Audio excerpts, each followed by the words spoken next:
안녕하십니까 여러분, 베이퍼 나루입니다. 오늘은 좀 진지하고 무거운 주제에 대해서 얘기하려고 나왔습니다. 요즘 뉴스에서 10대 청소년의 폐가 70대 노인의 폐처럼 변했다는 전자담배 관련된 뉴스들 많이 보셨을 거예요. 바로 이 사진과 함께 말이죠. 이에 대한 반응이 참 재밌는데요. 가양담배를 없애야 한다, 전자담배 시연을 못하게 해야 된다든지 정말 말들이 많습니다. 이런 자극적인 기사들이 전자담배를 방금 시작하셨거나 아니면 이제 시작해보고 싶으신 분들에게는 아주 큰 심리적 걸림돌이 될 거예요. 그런데 이게 사실과는 정말 많이 다르다는 것을 알고 계시나요? 그래서 오늘은 보다 정확하고 근거 있는 자료를 제시하기 위해 이 영상을 찍게 되었습니다.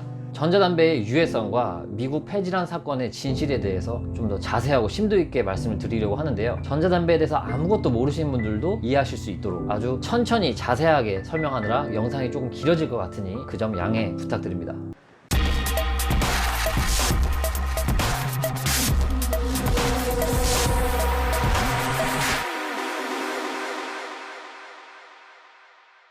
수천 년의 기간 동안 니코틴을 섭취하기 위해 우리 인간은 담뱃잎을 태워서 나오는 연기를 들이마셨습니다. 하지만 이렇게 풀잎을 연소시켜서 그 연기를 마시다 보니 거기에 들어있는 부수적인 화학 물질까지도 같이 섭취를 하게 되어버렸죠. 담배 연기에는 무려 4천여 가지의 화학 물질과 40여 가지의 발암 물질이 포함이 되어 있습니다. 그래서 흡연이 가져다주는 부작용 때문에 각국 정부에서는 각종 규제와 세금을 통해서 흡연율을 억제하려고 하는데요. 담배 세금이 높은 것도 국민건강증진기금, 지방교육세, 담배 소비세들의 명목으로 정부에서 지출낼 돈을 세금의 형태로 걷어가기 때문에 담배가 비싼 겁니다. 하지만 지금 인류는 역사상 가장 순수한 형태로 니코틴을 섭취할 수 있게 되었습니다. 이것을 가능하게 해주는 것은 한 전자장치의 발명 덕분인데요. 그것은 바로 전자담배입니다. 전자담배는 잎을 태워서 연기를 마시는 것이 아닌 액상을 끓여서 거기서 발생하는 증기를 흡입함으로써 니코틴을 섭취하는 방식을 택하기 때문에 훨씬 더 적은 양의 화학물질을 섭취하게 되고 흡연으로 발생하는 부작용을 현저히 감소시킬 수 있게 된 거죠. 액상에 도대체 무슨 성분이 들어있길래 무해하다고 주장을 하는 거냐 라고 생각하실 수 있기 때문에 액상의 주요 성분에 대해서 설명을 드리도록 하겠습니다. 액상에는 크게 4가지 성분이 들어가 있습니다. PG, VG, 향료, 그리고 니코틴. 향료와 니코틴은 알겠는데 VG와 PG는 뭐야 하시는 분들을 위해서 이 4가지 성분에 대해서 좀 더 자세히 설명드리도록 하겠습니다. PG, 프로필렌 글리콜. PG는 석유 부산물의 일종으로 무색 무미의 액체입니다. 보통 향료와 니코틴을 용해시키는 용해제로서 사용이 되는데요. 우리가 증기 형태로 니코틴을 섭취하기 위한 액상의 베이스 같은 거라고 생각을 하시면 됩니다. 석유 부산물이면 몸에 안 좋은 거 아니야? 라고 생각하실 수도 있는데 PG가 얼마나 많은 우리 일상용품에 사용되고 있는지 아시면 좀 놀라실 거예요. 일단 대표적으로 치약 등의 구강용품, 주사 등에 사용되는 의료용 제품, 애완동물 사료, 메이크업, 샴푸 등의 미용 제품 등 우리가 입에 넣고 피부에 바르는 제품에 정말 널리 사용되고 있습니다. 미국 FDA에서 1947년에 이 PG가 유해한지에 대해서 조사를 한번 했었는데요. 수많은 검사 결과를 통해서 PG는 인체에 무해하다고 결론을 내렸습니다. 하지만 간혹 PG에 알러지 반응을 일으키시는 분들도 있으니까 만약에 전자담배를 사용하시다가 몸에 두드러기가 난다든지 자꾸 기침이 나면서 폐가 좀 답답한 느낌이 드신다면은 PG가 높은 액상 사용을 멈추시고 VG 함량이 훨씬 높은 액상으로 바꾸시는 것을 추천드립니다. 그 다음으로 VG, 식물성 글리세린. VG는 식물성 기름에서 추출된 천연 화학 성분으로서 이미 수많은 안정성을 검증받은 물질입니다. VG가 액상에서 하는 역할이 무엇이냐면 주로 무활향을 만들어주는 역할을 하고 있습니다. VG 함량이 높을수록 무활향이 많아지는 것을 보실 수가 있죠. 그래서 많은 폐호흡 액상들에는 VG 함량이 높은 액상들이 사용되고 있습니다.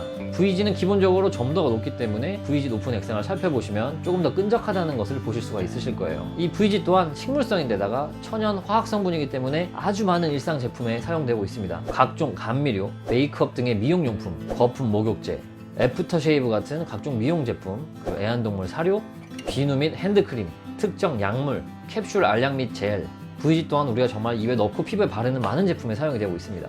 역시나 VG도 FDA에서 안전한 물질이라고 승인을 받은 성분입니다. 알러지 반응이 극히 적기 때문에 사실 없다고 보셔도 무방할 정도로 적습니다. 그래서 PG 알러지가 있으신 분들에게 대안으로 VG가 높은 액상들이 많이 사용되고 있어요. 그 다음으로 들어간 성분 향료. 액상에 향을 첨가해주는 성분입니다.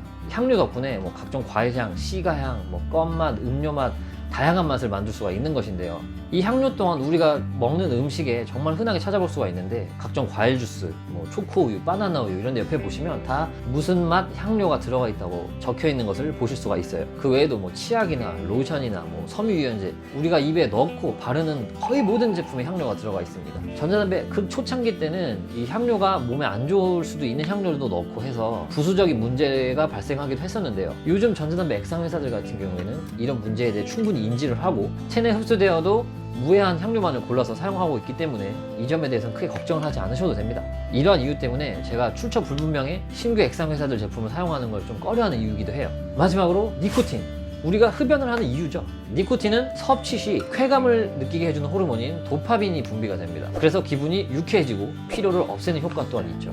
더불어 기억력을 증진시키고 집중력을 향상시키기 때문에 약간의 각성 효과도 있고요. 물론 장점만 있는 것은 아닙니다. 고혈압을 유발할 수 있고 심혈관계 질환, 그리고 뇌졸중, 탈모 등의 문제를 일으킬 수가 있습니다. 하지만 여기서 꼭 한 가지 알고 가셔야 할 게 있는데요. 니코틴은 많은 분들이 생각하시는 것과 다르게 발암물질은 아닙니다. 체내 반감기가 워낙 짧아서 금방 몸 밖으로 다 배출이 되고요. 니코틴 자체만으로는 체내에 끼치는 악영향이 생각보단 적습니다. 하지만 중독성이 매우 강하고 과다 섭취 시에는 사망까지 이를 수도 있으니까 그 점 꼭 주의해 주셔야 합니다. 그래, 니코틴을 제외한 다른 성분 무해하다 쳐, 어쨌든 전자담배도 담배잖아 라고 말씀하신 분들이 굉장히 많아요. 하지만 이는 정말 큰 착각입니다. 간단하게 생각을 해봐도 종이와 풀잎을 태워서 나오는 연기를 마시는 것과 인체에 무해한 성분들을 끓여서 나오는 증기를 흡입하는 것, 얼핏 생각해봐도 이 두 가지엔 정말 큰 차이점이 있을 수밖에 없습니다. 이를 검증한 좀 더 전문적인 자료를 살펴보면서 말씀을 드릴게요. 금연 마스터라고 불리우는 단국대 금연클리닉 정유석 교수님께서 전자담배는 연초에 비해서 100분의 1 혹은 1000분의 1 수준까지 덜 유해하며 타르와 일산화탄소 등의 발암물질이 검출이 되지 않기 때문에 전자담배를 통해서 금연이나 아니면 해로움 줄이기 전략을 통해서 조금 더 건강에 신경을 쓰실 수 있다라고 설명을 드리고 있습니다. 정유석 교수님께서 이 영상에서 정말 자세히 그리고 알아듣기 쉽게 설명을 잘 해주셨기 때문에 영상 한 번쯤 보시는 것도 좋을 것 같으니 위쪽에 첨부해 놓은 링크를 타고 들어가서 영상 한번 살펴보시는 것도 좋을 것 같습니다. 다음으로 전자담배 대국이라고 불리는 영국에서 발표한 자료를 살펴보겠습니다. 영국에서는 금연 클리닉을 찾아가면 전자담배를 권유할 정도로 전자담배에 대한 인식이 굉장히 좋습니다. 전자담배의 유해성에 대해서 정말 많은 연구를 통해서 연초보다 해로움이 훨씬 적고 금연에도 굉장히 큰 도움이 된다고 발표를 지속적으로 하고 있을 정도죠. 그럼 영국의 공중보건국 PH, 한국으로 치면 이제 보건복지부 같은 기관입니다. PH에서 발표한 자료를 한번 살펴보도록 하겠습니다. 자, 여기 보시면 제목부터 전자담배는 연초보다 최소 95% 이상 덜 유해하다라고 적혀 있습니다. 자, 밑에 내용을 살펴보시면 전자담배가 연초보다 훨씬 유해성이 적으며 흡연자들이 금연할 수 있도록 도울 수 있는 잠재력이 있다라고 적혀 있죠. 런던 킹스 컬리지의 앳 맥닐 교수의 의견에 따르면 전자담배는 연초로 발생할 수 있는 거대한 건강 불균형 문제를 완전히 뒤엎을 수 있다. 그 밑에 런던 퀸 메리 대학의 피터 하얏 교수는 전자담배로 전환한 흡연자들은 흡연으로 인해 발생할 수 있는 대부분의 위험을 없앨 수 있다 라고 말하고 있습니다. 이건 제가 대표적인 의견들을 좀 말씀을 드린 거고요. 링크를 하나 첨부해 드렸으니까 가서 살펴보시면 각 분야 전문가들이 다양한 방법으로 전자담배가 왜 덜 유해하고 왜 더 권장되어야 되는지에 대해서 설명을 드리고 있으니 한번 살펴보시는 걸 추천드립니다. 또 영국에서는 정부 차원에서 각종 실험을 통해서 국민들에게 전자담배의 안전성에 대해서 많이 설명을 하고 아예 전자담배를 권장하는 캠페인 영상까지 만들어서 홍보를 하고 있습니다. 이 캠페인 영상도 한번 보시면 굉장히 좋은 내용이기 때문에 제가 심플라이프 온에어라는 한국 유튜브 채널에서 말씀드렸던 캠페인 영상 번역해놓은 번역본이 있으니까 이것도 한번 링크 타고 들어가서 살펴보시는 것도 좋을 것 같습니다. 자, 다음은 미국에서 발표한 자료를 한번 살펴볼게요. 미국 국립생물정보센터에서 2014년에 발표한 자료입니다. 전자담배는 연초의 유해성을 줄일 수 있는 혁신적인 제품이다. 아무런 연소 과정이 없으며 연초가 일으키는 질병을 초래한다는 증거나 의혹조차 없다. 이러한 이유로 전자담배는 수백만 명의 목숨을 살릴 수 있고 세계적으로 발생되는 담배 관련 질병을 획기적으로 줄일 수 있는 역사적인 발명이다. 정말 전자담배에서 극찬을 아끼고 있지 않죠. 이 외에도 조금만 더 검증을 해서 살펴보시면 전자담배가 얼마나 더 유해하고 어떤 검증을 통해서 어떻게 이런 주장을 하게 되었는지에 대한 자료들과 논문이 굉장히 많습니다. 하지만 여기서 또 한 가지 살펴보고 할 게 있죠. 담배의 유해성에서 항상 언급되는 문제 중 하나예요. 바로 간접흡연입니다. 전자담배는 아무래도 연초보다 좀 뿜어내는 증기량이 많다 보니까 비흡연자들의 입장에서는 그 시각적 공포심이 조금 있을 수가 있어요. 과연 간접 흡증, 간접 흡연이 아닙니다. 간접 흡증이 줄 수 있는 피해가 어떤지에 대해서 좀 더 자료를 살펴보도록 하겠습니다. 자, 다음 정보 또한 미국 드렉셀 대학의 독성학 전문가 아이거 버스틴 교수의 논문입니다. 베이퍼가 뿜어낸 증기에서 법적 기준치를 초과하는 유해 물질이 검출되지 않았으며 우려할 만한 결과는 없다 라고 적혀 있습니다. 밑에 이제 글을 좀 더 자세히 살펴보면 그 영향이 얼마나 적은 수준이냐면 베이퍼에게 직접 끼치는 영향의 많게는 10,000분의 1 수준까지 적다고 적혀 있습니다. 연초의 유해성에 비해 10,000분의 1 수준이면 뭐 0.0005% 정도의 유해성을 갖고 있다고 볼 수 있겠네요.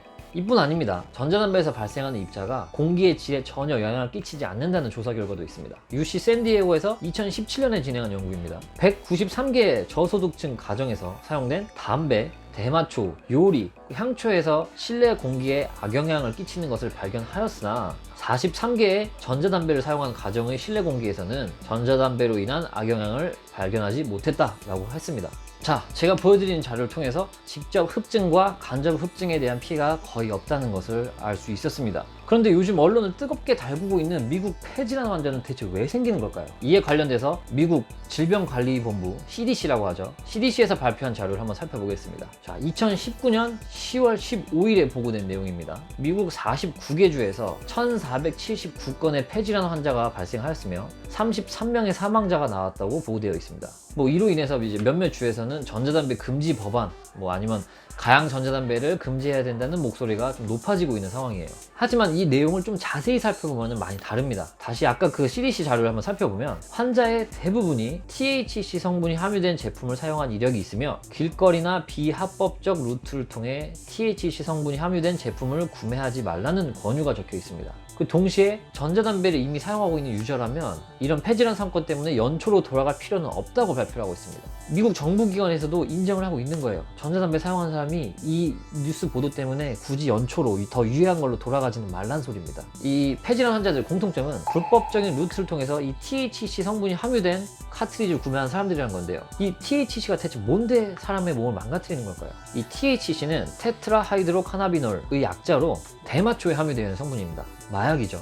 미국에서 불법적으로 판매된 이 카트리지에는 섭취를 하게 되면 어떤 일이 생기느냐, 환각 증세가 나타나고 일명 하이한 상태를 만들어줍니다. 뽕에 취하는 거죠, 속된 말로. 그리고 미국에서 판매되는 이 THC 카트리지들은 이게 굉장히 고농축 엑기스 성분이 들어있기 때문에 훨씬 더 강한 환각 증세를 만들어준다고 합니다. 근데 이 THC 카트리지를 불법적인 루트로 구매를 하는데 과연 그 불법적으로 파는 사람들이 어떤 원자재를 가지고 어떤 정제 과정을 통해서 이렇게 만들었는지는 정말 아무도 모르는 상황이에요. 과연 불법적으로 만들어지는 그 카트리지들이 얼마나 안전한지는 사실 의문입니다. 근데 아까 그 CDC 자료를 보다가 제가 한 가지 찝찝한 점이 있었어요. 모든 환자가 아닌 대부분의 환자라고 적혀 있습니다. 그 비율이 70%에서 80% 정도로 항상 보고되는 시점에 따라 조금씩 달라요. 그래서 이게 왜 전부가 아니라 대부분이라고 말을 하는 걸까에 대해서 좀 더 자세히 알아보았습니다. 미국의 비영리 의학기관인 마요 클리닉에서 주장하는 바는 이렇습니다. 지금 CDC에서 발표하는 자료는 소변 검사나 모발 검사를 통해서 그 사람들이 THC 성분이 들어간 제품을 사용했다고 검증을 한 것이 아니고 그냥 자발적으로 자백한 환자들의 수만 집계해서 퍼센테이지를 보여준다는 거죠. 동시에 자진해서 불법 카트리지를 사용했다고 말하지 않은 환자들의 비율이 높아 보인다라고까지 말을 했습니다. 그래서 이 사람들이 자체적으로 조사한 내용에 따르면 합법적인 카트리지와 이 폐질환 사건의 연관성은 그 어느 것도 없다라고 말을 하고 있습니다. 그럼 아까 말씀드렸던 전자담배 대국 영국에서는 이 폐질환 사태에 대해서 어떻게 반응을 하고 있을까요? 제가 가디언지에서 발표한 자료를 하나 읽어드리겠습니다. 베이핑이 위험한가요? 라는 소제목이 적혀 있는데 그에 대한 답변입니다. 영국 공중보건국과 대부분의 공공의료기관은 그렇지 않다라고 하고 있습니다. 여전히 전자담배는 연초보다 덜 해롭다는 스탠스를 유지하고 있어요. 영국에서는 미국을 보면서 니코틴 농도도 규제하지 않고 대마초 액상도 흔하게 깔려있는 걸 규제하지 않으니 당연히 이런 문제가 생긴다는 듯이 비꼬는 기사들, 비판적인 목소리를 많이 높이고 있는 추세입니다. 이렇게 뉴스 보도를 찾아보시면 미국에서도 정확한 원인을 찾기 위해서 굉장히 큰 노력을 기울이고 있다는 것을 아실 거예요. 그런데 우리 한국 언론의 상태를 한번 보겠습니다. 18세 남성 전자담배 1년 핀 뒤 70대 노인 폐 진단. 미 전자담배 관련 폐질환 사망자 늘어 전문가들 사용 중지해야. 미 전자담배 관련 사망자 30명 넘어서 겨울에 더 위험. 겨울이 무슨 상관인지 모르겠습니다. 여기 뉴스 링크를 들어가 보니까 불법적인 대마초 액상 이런 건 전혀 언급도 없고 전자담배 써서 병에 걸렸다. 그러니까 전자담배 쓰지 마라. 이 내용으로 끝입니다. 사실관계를 추적할 의지조차 없어요. 심지어 요즘 메이저 언론에서 신명나게 두들기고 있죠. 그래서 일반 소비자들 입장에서는 전자담배를 사용하면 정말 큰일 나는 줄 알고 계시는 분들이 많아요.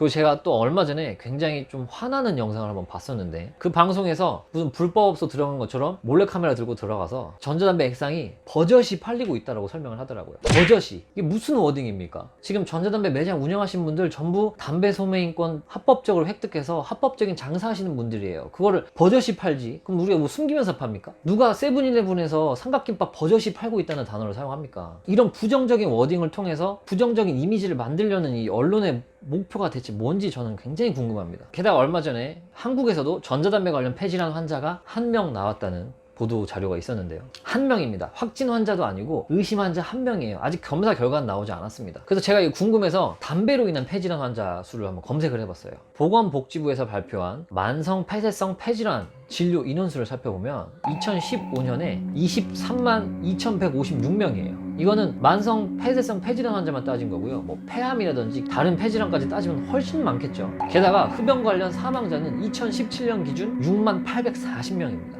도대체 연초는 왜 편의점에서 버젓이 팔리고 있는 겁니까? 우리나라 전자담배 사용자 중에 단 한 명만이 폐질환 환자로 의심이 되었다면 이건 보건복지부에서 표창장 줘야 돼요. 전자담배가 한국에 상륙한 지 10년이 넘었습니다. 그동안 전자담배 관련 사건, 사고를 찾아보면 사용자의 관리 미숙으로 인해 배터리 폭발 사건 외에는 뭐 폐질환 환자라든지 이런 보도자료 찾아볼 수가 없어요.